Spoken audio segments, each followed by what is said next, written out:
Graças e paz, irmãos. Muito bem, né? Chegamos à nossa lição do capítulo 14, que é sobre a onipresença de Deus. Lição do dia 4/7, né? Já chegamos no mês de julho, né? Passa rápido, né? Já foi mais da metade do ano. E o livro também já está chegando quase no final, daqui uns dias, né? Terá um material novo e vai ser muito bom também. Mas vamos lá, né? Falar sobre a onipresença de Deus e temos hoje, né, a participação mais que especial do pastor João, que irá contribuir bastante aqui para a nossa lição. A graça e a paz, aí tá todo mundo descansado, né? Ontem foi casamento da irmã Alice, né? Tá todo mundo aí tranquilo para ver a lição, né? Então, vamos lá. A onipresença de Deus é espetacular, né? Ixi, esse tema eu gosto muito, né? Os atributos. Né? Se é que a gente não pode gostar de algum atributo de Deus, né? Mas tem uns que, né? Mas assim, fala mais com a gente, né? Normal. É um texto nosso, né? Salmo 139, verso 7 ao 10, que diz o seguinte: Para onde me irei do teu espírito, ou para onde fugirei da tua face? Se subir ao céu, lá tu estás. Se fizer no inferno a minha cama, eis que tu ali estás também. Se tomar as asas da alva, se habitar nas extremidades do mar, até ali a tua mão me guiará e a tua destra me susterá. Ou seja, né, como o salmista já diz aí, não tem para onde ir, não tem como fugir da presença de Deus. Onde quer que a pessoa pensar em ir ou tentar fugir de Deus, né, não vai conseguir porque Deus é onipresente, ou seja, está em todos os lugares ao mesmo tempo. O Salmo 139, ele é o Salmo de Davi. Davi faz uma celebração da onipresença de Deus, né? Se eu subo até o mais alto, se eu desço até o abismo, né? E aí não tem como fugir da presença da glória de Deus, né? Isaías diz que toda a terra está cheia da glória de Deus, e sua presença, sua onisciência, seu conhecimento de todas as coisas. E é isso aí, não tem como fugir a essa presença. Muito bem, né? Página 151, nosso ponto 1 diz o seguinte: a palavra presente, obviamente, significa aqui, próximo, ao lado, e o prefixo oni lhe empresta universalidade. Ou seja, Deus está em todo lugar, aqui, próximo a tudo, ao lado de todos. Ou seja, então, onipresente quer dizer que Deus está aqui, né? Está ao lado, está junto com todo mundo, ao lado de todos, em todos os lugares. Né? E falar da onipresença de Deus, quando, né, eu descobri esse atributo de Deus, a onipresença, eu fiquei assim, encantado, né? Porque às vezes dá aquela vontade da gente estar pelo menos em dois lugares ao mesmo tempo, e tem dia que a gente até precisava, né? É tanta coisa, quem dera a gente pudesse estar aqui, se pelo menos dois, para estar em todos os lugares, você está aqui, está em outro lugar. E eu fiquei.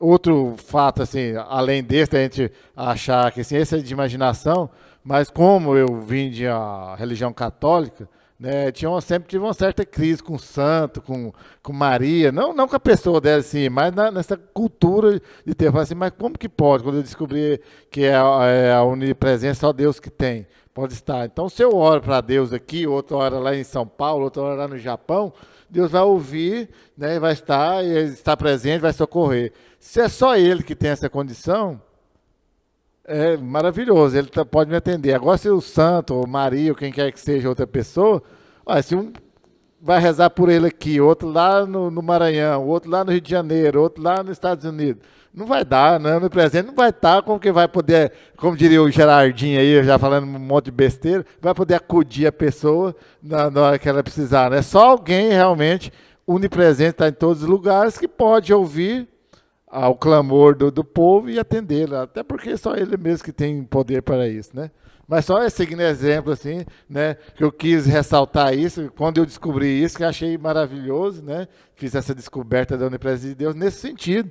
Poxa, é o único que pode realmente, né? Fica tão claro para a gente aquela coisa assim, não é isso, né? A vida inteira parece que eu já sabia, mas não tinha descoberto ainda. Não tem ninguém além de Deus que né, pode fazer todas as coisas, porque é o único que está presente em todo lugar. E essa coisa interessante, isso aí tem que se anular, né? Pensa se Deus tivesse que anular, ele tipo escalonado, né? Tá chique agora a pandemia falar escalonado. Então, Deus vai escalonar o mundo, as nações, para ele atender. Então, na segunda-feira ele atende um continente, na terça ele atende outro continente, na quarta ele vai atender o continente africano, porque ele não dá conta de... Ou tipo a vacinação por idade, 40 mais, tanto mais, hoje é dia de tal idade. Mas Deus não tem escalonamento. Essa onipresença, como o pastor disse no início, não desassocia. Na próxima lição tem uma frase muito interessante sobre essa coisa de não desassocia os atributos. Né? Todos os atributos são, Deus é o que é, da forma que é, e faz o que é pelo que ele é. Estão todos interligados, né? Mas a onisciência de Deus é uma coisa muito... tanto é que a gente sempre fala mais, que as três qualidades, ou três atributos mais citados, é onipresença, onisciência e onipotência. Que parece que essas três, elas abraçam... ressalta mais, né, no nosso dia a dia. A criação, a nossa limitação, né? Quer dizer, Deus está presente em todos os lugares de igual forma. Então, ele está lá na África agora, com a mesma intensidade que ele está aqui. E isso é maravilhoso. Ele não tem que fragmentar, ele não tem que escalonar, e ele pode atender todos de igual forma. Né? Como você citou o exemplo aí da veneração aos santos. Né? Beira a infantilidade, querer forçar a barra que um ser humano, por melhor que ele tenha sido, por mais agraciado que ele tenha sido, que ele seja onipresente, onisciente, onipotente, pode atender em todos os lugares. Então é tão óbvio que Deus é o único, né, detentor dessas qualidades. Né? Alguns dos atributos ele comunicou conosco, mas outros pertencem a ele, é dele, e é de uma forma tão maravilhosa, tão sublime, e faz dele Deus. Né? E eu acho isso incrível. A onipresença é algo assim, e é tão grandioso que ele está na plenitude dele, como você falou, assim, em todos os lugares, né? E não tem como medir, né, essa plenitude dele. Então eu acho isso mais imensamente. Ele está aqui agora, em cada momento, está lá no outro lugar. Eu acho isso assim, né? Eu realmente eu fico assim. Extasiado, como né? Diria a canção extasiado, né? Extasiado, assim, de saber de uma coisa dessa, assim, que é algo, né, para nós, assim, para mim, eu gosto de insistir nisso, que eu penso constantemente sobre isso, né? Foi uma descoberta, assim, dessa onipresença de Deus, né? A princípio, como que pode, né, estar em todo lugar ao mesmo tempo, né? Na sua grandiosidade, né? E tudo, mas é Deus, né? E um plus nessa onipresença é que é uma onipresença tripla, né? Então, assim, a gente quer forçar a barra, os teólogos modernos, e falar, não, teve a dispensação da lei, Deus tratou o homem, depois teve a dispensação da graça. Na criação, Deus está em evidência, na salvação, Jesus Cristo, depois nesse agora é o Espírito Santo. Não se fragmenta. Deus estava na sua plenitude em todos os lugares, na Trindade, lá no Velho Testamento, estava na plenitude da Trindade, lá no Novo Testamento, e está na plenitude da Trindade no ato dos apóstolos, que se estende até hoje, até nós, na construção da igreja. E assim vai permanecer até o dia do juízo. E a eternidade junto também, né? Então, a onipresença de Deus é algo realmente espetacular, né? Na página 152, o ponto 2, Deus está sobre todas as coisas, escreveu Idelbert de Lavardim. Sobre todas as coisas, fora delas. Dentro, mas não confinados. Fora, mas não excluído. Acima, mas não suspenso. Debaixo, mas não comprimido. Inteiramente acima, governando. Inteiramente debaixo, suportando. Inteiramente dentro, preenchendo. Eu escolhi esse texto para colocar aí a frase desse escritor Idelbert de Lavardim, que ele faz um apanhado de tudo isso que nós falamos e reflete nisso aí, né? Eu acho interessante. Ele está fora das coisas, mas está excluído. Está dentro, mas não confinado. Que dá aquela impressão, às vezes, nós queremos limitar a presença de Deus. Não, está aqui, está desse jeito, está do outro jeito. Nós queremos dividir, por assim dizer, as ações de Deus. Mas não, né? A onipresença dele é tanto que ele está em todos os lugares, se ao mesmo tempo ser controlado de forma nenhuma por ninguém. Né? Então ele é soberano, aí acaba falando nos outros atributos de Deus, mas na sua onipresença ele é soberano sobre tudo isso. né, e sem ser panteísta, mas ele está em tudo, né, é o sustentáculo, essa onipresença de Deus.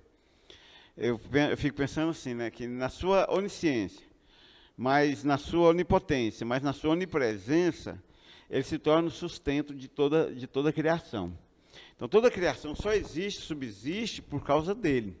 Né? Primeiro, porque ele criou, segundo, porque ele sustenta. Ele sustenta, né? Então, na verdade, é isso que eu acho incrível na grandeza de Deus. E quando você vê toda essa...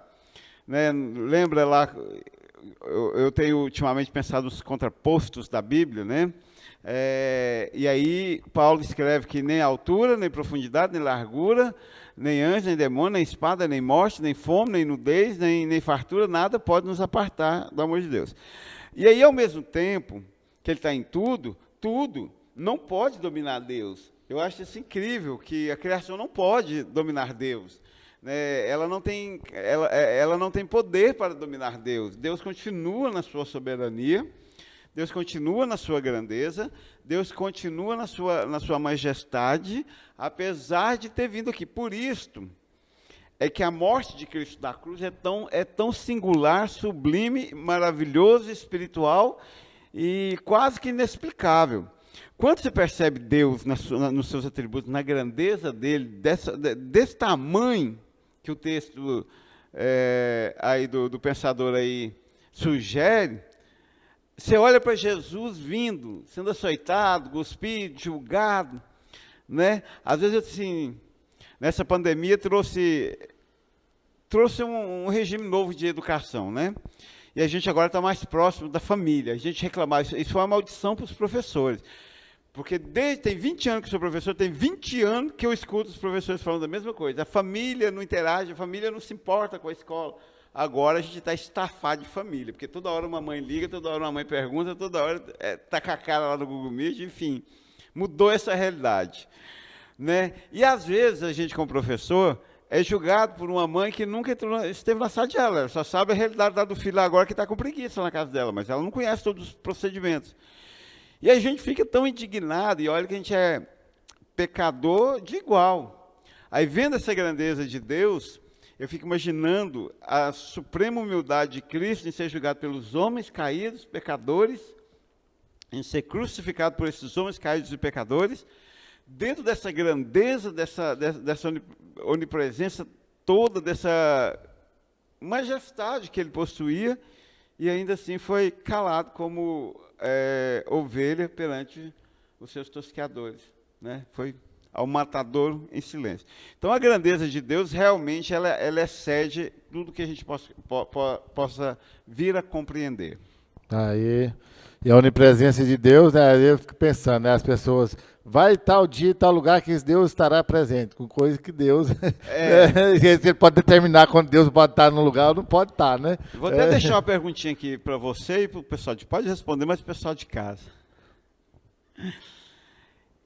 Então, aquelas orações de abertura de culto, ó Deus, se faça presente em nosso meio nesta noite, ou aquelas orações de encerramento de culto, ó Deus, obrigado pela tua presença, como se fosse não, Deus hoje vai estar presente na Igreja Batista. Procede? Da orações, isso aí, é lógico, na nossa, diríamos talvez assim, pode correr o risco de errar.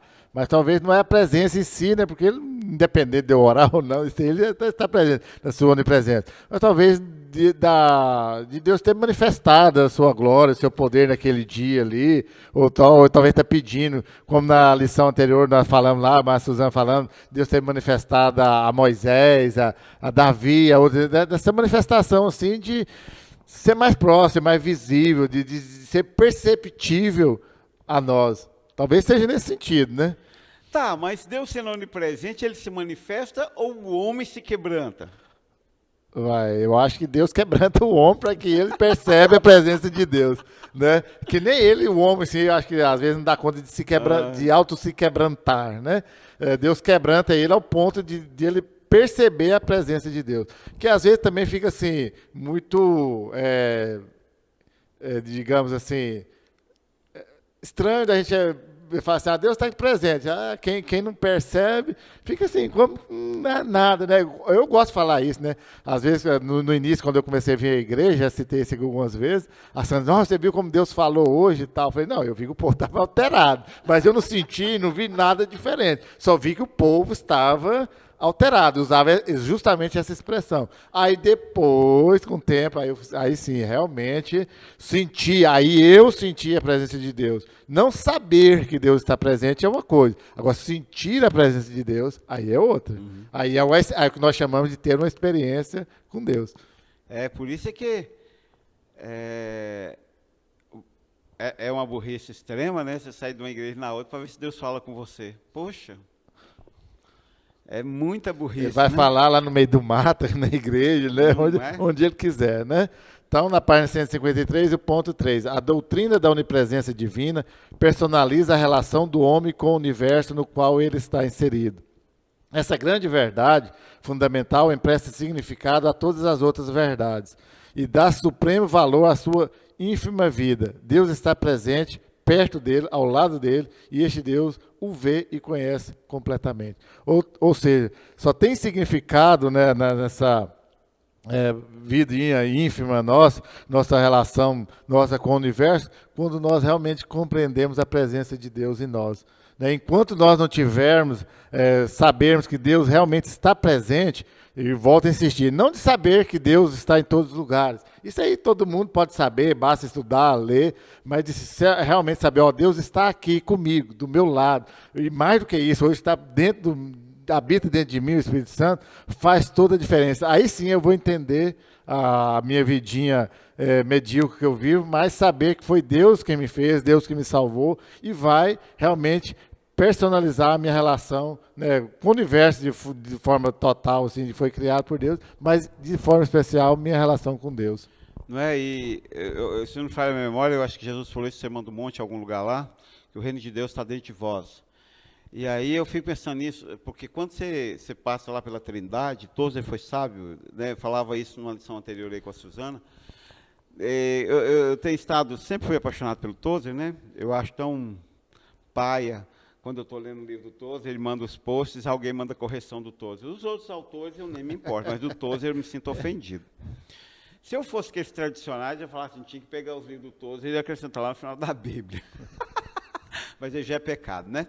Mas, enfim, maldito todo aquele que acrescentar alguma palavra a esse livro. Mas enfim, é muito bom, foi muito bom, teve uma compreensão grande.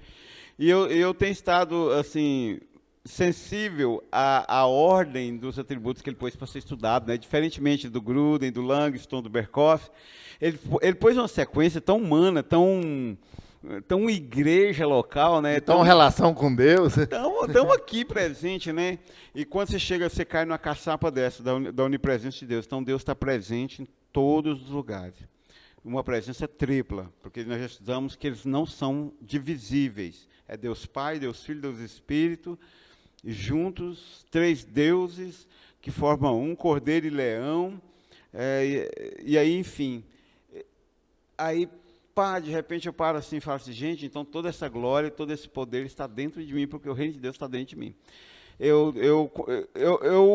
Há muitos anos atrás, eu tive contato com o Peregrino do John Bunyan, mas eu não li direito. Depois que eu estava aqui em Goiânia, eu comprei um volume, depois desse contato, nunca li. Era um voluminho feinho, capa vermelha. Depois eu comprei um de luxo, então aí quando eu comprei o de luxo, capa dura, aí eu li. Né? Preconceito na leitura, mas aí eu li. E aí eu tive esse contato com o John Bunyan, que realmente eu conhecia de ouvir falar. E agora, recentemente eu terminei de ler a autobiografia dele. E o Peregrino nada mais é do que a própria história dele. Aí eu fiquei, não, eu tinha que ter lido a história dele primeiro, né? Abundante Graça, antes do Peregrino, ou enfim, vice-versa. Mas uma coisa marcante na biografia do John Bunyan é isso, ele vai se lapidando com o encontro com Deus e com o texto, até chegar a essa conclusão que você falou, que Deus estava dentro dele, presente na vida dele. Ele só sanou as dúvidas dele, as neuras dele, os medos de ser condenado, de não ser aceito. É incrível que a maioria dos cristãos ainda tem medo de ser rejeitado por Deus. Aí, já é filho e tem medo de ser rejeitado. Aí volta lá em Jó, né? Conhecia só de ouvir falar, agora meus olhos te veem. Ou seja, aí faz toda a diferença, né? Toda a diferença dessa presença. Recentemente teve um fato interessante, parece que não tem nada a ver, mas tem tudo a ver com essa relação Deus Pai, nós como filhos. Quando nós adotamos o Iago, eu trabalhava no João Manuel, e lá tinha um menino, eu me lembro o nome, chamava Rian. E o Rian também tinha sido adotado por uma família da Assembleia de Deus. E aí o que acontece?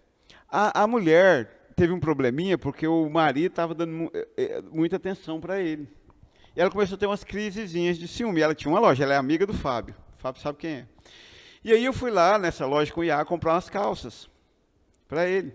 Chegou lá, a mulher, que já não queria mais o menino na casa dela porque tinha ciúme, ela olhou na cara do Iago, na minha cara, e falou em voz audível para o Iago escutar.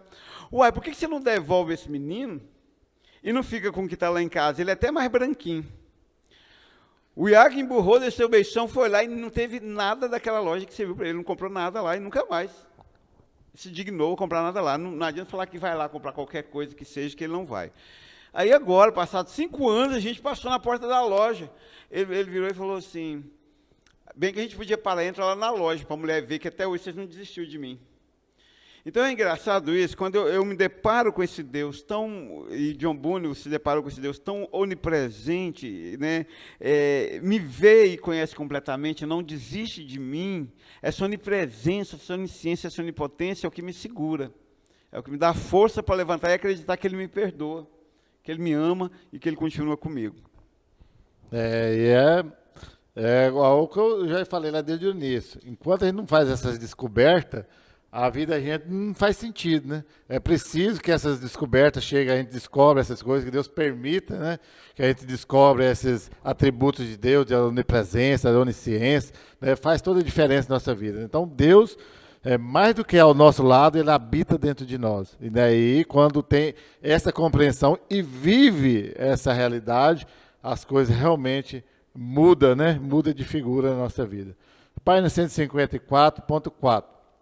Para o cristão convencido, essa verdade é uma, né, e a verdade que ele cita aí, né, às vezes, como eu gosto de salientar, às vezes está lá no meio do texto todo, mas a gente pega para evidenciar. Para o cristão convencido, esta verdade é uma fonte de profundo conforto no sofrimento e de firme segurança em todas as variadas experiências de sua vida. Para ele, a prática da presença de Deus não consiste em projetar em objeto imaginário a partir da própria mente e então buscá-lo a fim de que se torne realidade. Pelo contrário, é o reconhecimento da presença real do único que toda teologia saudável declara já estar ali, uma entidade objetiva com existência independente de qualquer percepção por parte de suas criaturas. Ou seja, aqui nós estávamos falando, né, que eu tenho insistido desde o início. Quando nós somos convencidos pelo Espírito Santo de Deus, de que nós necessitamos de Jesus Cristo, da sua presença, do Espírito Santo, né, somos convencidos que Ele habita em nós, essa experiência, né, muda de figura, muda né, daquele ser imaginável, né, que nós imaginamos, Deus deveria ser assim, mas não, nós descobrimos quem realmente Ele é. Esse Deus que está presente em todos os lugares, está presente em nossa vida, esse Deus poderoso que habita em nós, né, e isso, né, nos traz a diferença em nossa vida. Realmente é a presença de Deus, mas quero insistir, não é essa presença de saber que Ele está em todos os lugares, mas a presença real, verdadeira, daquela que somente aqueles que têm a salvação em Jesus Cristo sabem dizer com clareza como que funciona. E esse convencido aí, precisa deixar claro que é um convencimento do Espírito Santo, né? Nós temos uma gama de cristãos na igreja convencidos por si próprios, né? E não é convertido, é convencido. A Marilda gosta de falar isso. No sentido ruim da palavra. Eles são convencidos a frequentar a igreja. A gente poderia dar um sinônimo de soberbo, né? De arrogância. Mas esse aqui é aquilo que eu disse, né? Quando eu me deparo com essa onisciência, com a onipotência, com a onipresença, com a sabedoria e tudo, com essa grandeza de Deus em si, isso dá um profundo conforto, né? Independentemente das circunstâncias que a gente vive, ou que está passando, ou vivendo, a certeza de que Deus é Deus grande, está conosco, e que nenhuma tribulação aqui na terra se compara ao que veremos, ao que vivemos agora e o que veremos depois, isso nos fortalece e nos conforta. Então, é chegar a um ponto de maturidade cristã em ter um propósito de não duvidar mais da presença de Deus sobre nossas vidas. E é incrível isso, né? Mas tá na alma humana, né? Adão pecou, tentou se esconder de Deus, como se fosse possível. E o ser humano é a mesma coisa. Aliás, Adão é o ser humano, né? E a raça humana vem arrastando isso. Pecou, tenta se esconder de Deus. Faltou 2 domingos você vir na igreja, pode perguntar qual que é o pecado. Então, no geral, porque as pessoas não têm essa capacidade de acordar cedo e, Senhor, me perdoa, na tua presença, na tua grandeza, na tua sabedoria, tu sabes todas as coisas, né? É aquele de Pedro, tu sabes todas as coisas, sabe que eu te amo. Independentemente de ser fraco e ter te negado. Agora, aí as pessoas não têm essa experiência de certeza, de fé, né? E essa certeza da experiência, da presença de Deus, independentemente de como eu esteja, é o que me sustenta na graça infinita, né? O que é a graça? A graça é a força suprema que me levanta da pequenez humana e me dá condições de ficar perto de Deus, independentemente das minhas falhas, independentemente da minha situação. Isso aí nos leva a pensar o seguinte, né? Quando a gente faz algo errado, assim, dizer, os filhos fazem algo de errado que o pai ou a mãe vai ficar bravo, ele fica dando volta pela rua até evitar a gente chegar em casa, ver se aplacou um pouco a ira.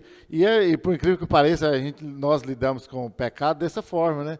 Na ilusão de que talvez, né, não confesso o meu pecado, que Deus não vai perceber e vai ficar por isso mesmo. Mas, no entanto, eu não recordo agora a referência, enquanto eu calei, meus ossos envelheceram, mas cada vez que eu confesso, né, meu pecado é resolvido. Então, a situação é resolver, né, que nós falamos sempre. O diabo que gosta de trabalhar com a culpa, né, sentimento de culpa. Não, Deus já sabe, então para que eu vou tentar esconder? A presença de Deus estava lá quando eu estava pecando. Aí a pessoa fica aquela ilusão de que eu vou passar uns dias na igreja, o pastor vai esquecer. Talvez o pastor esquece, né? Ou o pastor às vezes não está nem sabendo, ou não está tendo muito tempo, ou às vezes até evita também, né?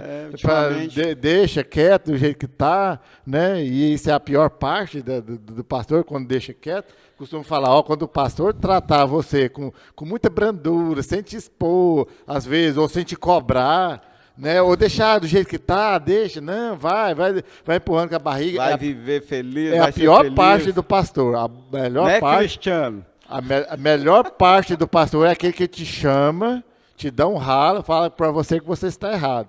Aí as pessoas só que não entendem. Agora acham que com Deus vai funcionar da mesma forma. Não, Deus também não vai chegar lá.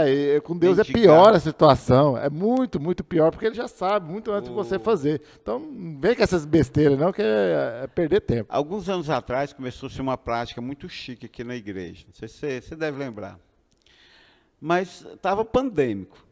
Assim, começou a se alastrar, tipo raiz de amargura. Toda ceia, 2, 3 não tomava ceia. Você ia perguntar no outro dia, uai, o irmão não tomou ceia? Não estou bem. Não estou bem com Deus. Não estou bem. Não vou ser cínico de chegar lá e tomar ceia se eu não estou bem. Não dei conta de resolver o meu pecado. Não resolvi. Até que nós começamos a dar um esculacho federal nisso. Achando que isso é bonito.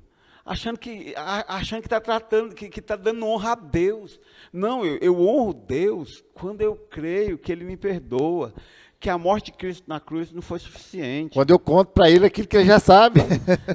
Quando eu conto para Ele aquilo que Ele já sabe, né? Eu vou lá e aceito o perdão dEle, porque não é possível eu pagar. Aí eu fico olhando, nós temos recentemente eu conversei com uma pessoa para se batizar e ele teve essa postura, não, agora não. Ninguém está pronto nunca. Deus eu não entendi que é a hora. Não entendi que é a hora. Você nunca vai estar pronto. É a onipresença de Deus, é a onisciência de Deus, é a onipotência de Deus que chama você. E às vezes Ele chama a gente se faz de desentendido. Eu estava caminhando essa semana, e me aconteceu uma daqueles, sabe aqueles frangos? A gente fala lá na minha terra, faz de pegar frango. Eu estou passando a porta de uma escola, no meu trajeto passo na porta de uma escola, que tem uns professores que eu conheço. E aí eu estou passando e tinha um cidadão com um nenenzinho no meio da rua. E a professora estava dando tchau para o nenenzinho. Como eu conheci, eu pensei que era para mim, eu dei tchau para ela. Mas depois que eu dei tchau para ela, que eu vi que ela estava dando tchau para o nenenzinho. Aí eu me fiz desentendido e continuei minha caminhada.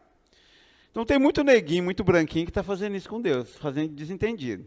É batizado, mas não está em comunhão, achando que é o máximo não tomar ceia. Ele decidiu não tomar ceia.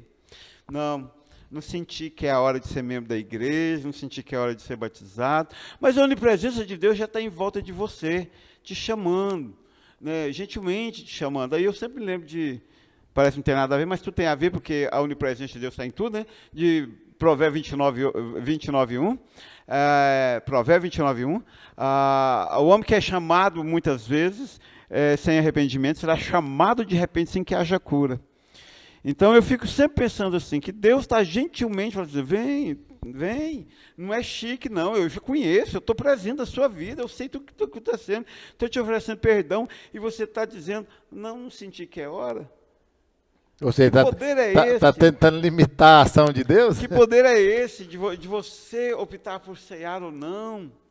Não, nós precisamos ter humildade, e o John Bunyan me ensinou muito isso no livro, né, até que ele chegou aos pés de Jesus Cristo, na sua onipresença. Deus está em todo lugar, e não tem como fugir da sua presença, Ele não me rejeita, Ele me ama, e Ele está por dentro, por fora, sem perder a sua grandeza, e o Espírito Santo de Deus me convenceu do seu amor, da sua grandeza e da sua fidelidade para comigo.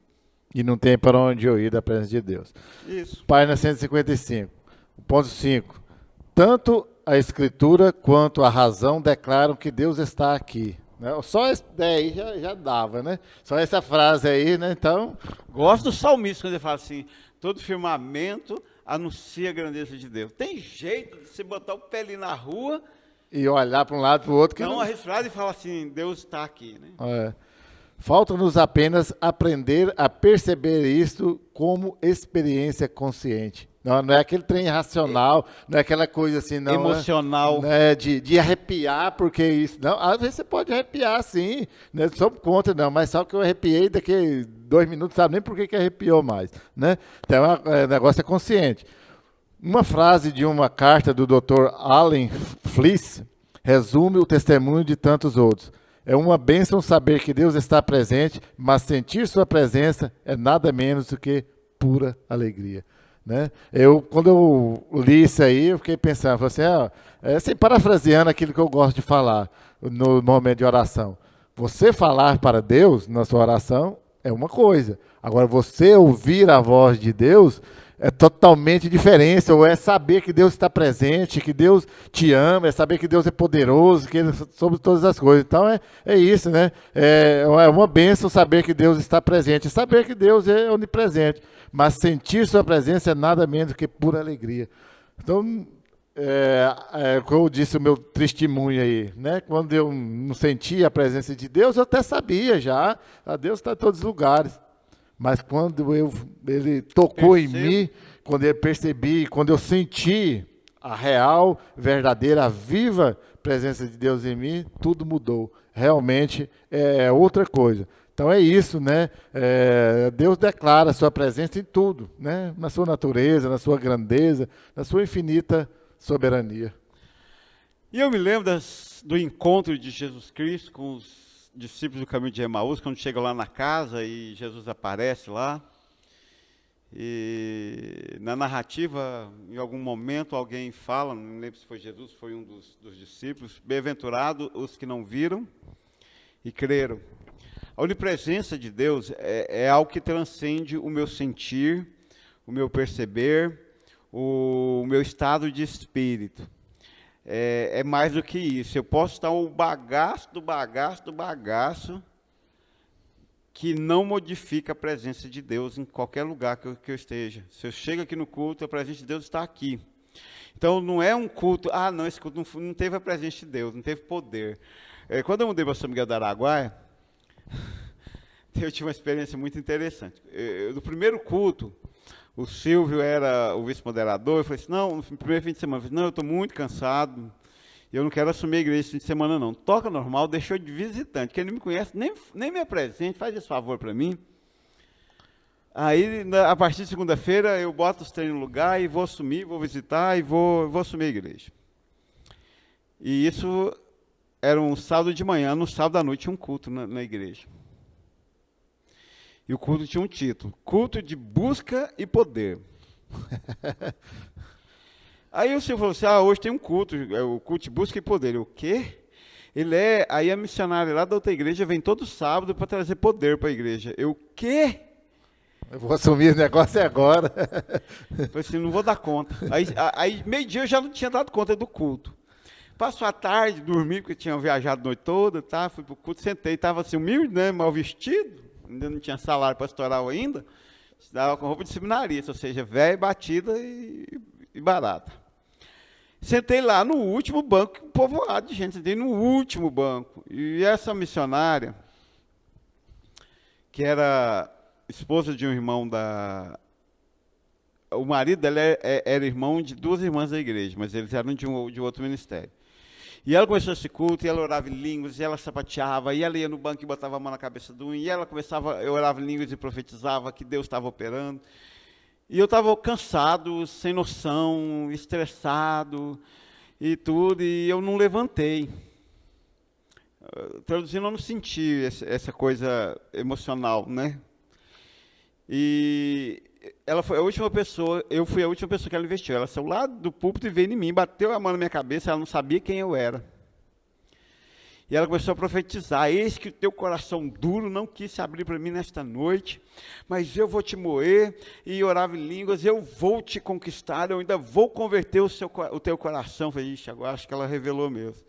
Eu vou converter o teu coração, e aí eu fechei os olhos, porque eu ainda estava com o olho aberto, eu fiz assim, tira ela daqui, senão eu vou arrumar a mão na cara dela. Quando eu terminei de orar assim, eu levantei a mão, pus na cabeça dela, e fiz uma coisa que eu não tenho costume de profetizar, de fazer. Profetizei. Falei assim, em breve, a cidade inteira saberá quem tu és. Ela parou, arregalou para mim, e aí eu terminei. E o que tu estás fazendo? Ela me soltou, voltou para lá, passou a palavra para o Silvio. Aí eu quero agradecer a presença do nosso novo pastor, que está conosco aqui hoje. Ela, desse dia em diante, primeiro dia, enquanto eu morei em São Miguel, se eu estava indo na rua, ela virava para o outro lado. 4 meses depois, foi descoberto o caso dela com o irmão lá da igreja, ela separou do marido, e até hoje eles são separados, já estão em outros relacionamentos, enfim. Então, assim, eu contei isso para enfatizar o seguinte, que essa presença, ela transcende essa coisa de sentir, de arrepiar, de chorar. Eu gostei demais disso. Eu tenho uma experiência da presença de Deus, uma experiência consciente. Por A mais B. Eu creio porque está escrito na Bíblia que Deus está aqui. Então, independentemente de qualquer coisa que esteja acontecendo aqui no culto, eu estou louvando a Deus porque Ele está aqui. Nós cantamos isso. Ainda que meus olhos não te veem, ainda que minha mão não pode tocar o teu rosto, ainda que o meu coração pode te sentir. E isso é consciente. E a onipresença de Deus é soberana.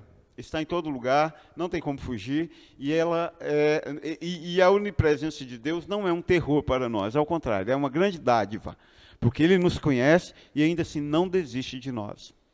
E Ele vai agir na sua infinita sabedoria, usando a sua onipresença. Onde Ele estiver, da forma que Ele quiser, e Ele, né, como eu disse, na sua infinita sabedoria, soberania, Ele vai agir conforme Ele vai agir, e não conforme as pessoas querem que Ele vai agir. Às vezes Ele vai estar com a sua presença, não uma presença, assim, digamos assim, de bênção naquele momento, mas de ira, de exercer sua justiça, e o povo vai estar falando que Ele vai ser paz e amor naquele momento, né?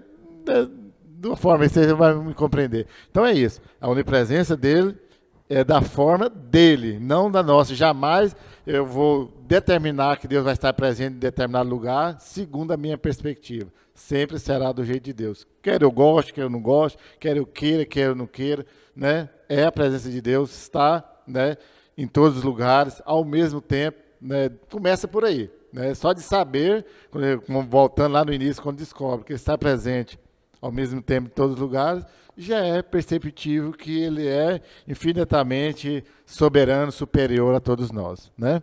Então é isso, né? Que vocês tenham essa compreensão. Pastor, suas considerações? A graça e a paz é isso. É maravilhoso saber que Deus está presente, que não me rejeita, que Ele conhece o meu sentar, o meu levantar, então não tem por que você ficar achando que pode fugir dele. Se entregue logo, se batize logo, membresia logo, ceia logo, cumpre o querer de Jesus e seja feliz, porque de toda forma Ele te conhece, Ele te ama e Ele está presente na sua vida. E não tenha a ilusão de achar que você vai esconder de Deus, que você vai cometer seus pecados e vai ficar sem Deus ficar sabendo. Não, não existe, né? Vai lá, confessa logo, assume logo e clame pela presença de Deus. Não só essa presença, digamos assim, universal que Ele está em todos os lugares, mas a presença real, viva, de você sentir Ele em você. É essa presença que nós precisamos ter. Então é isso, graça e paz. Fique com Deus, né? Posta seu sim lá e que Deus nos abençoe.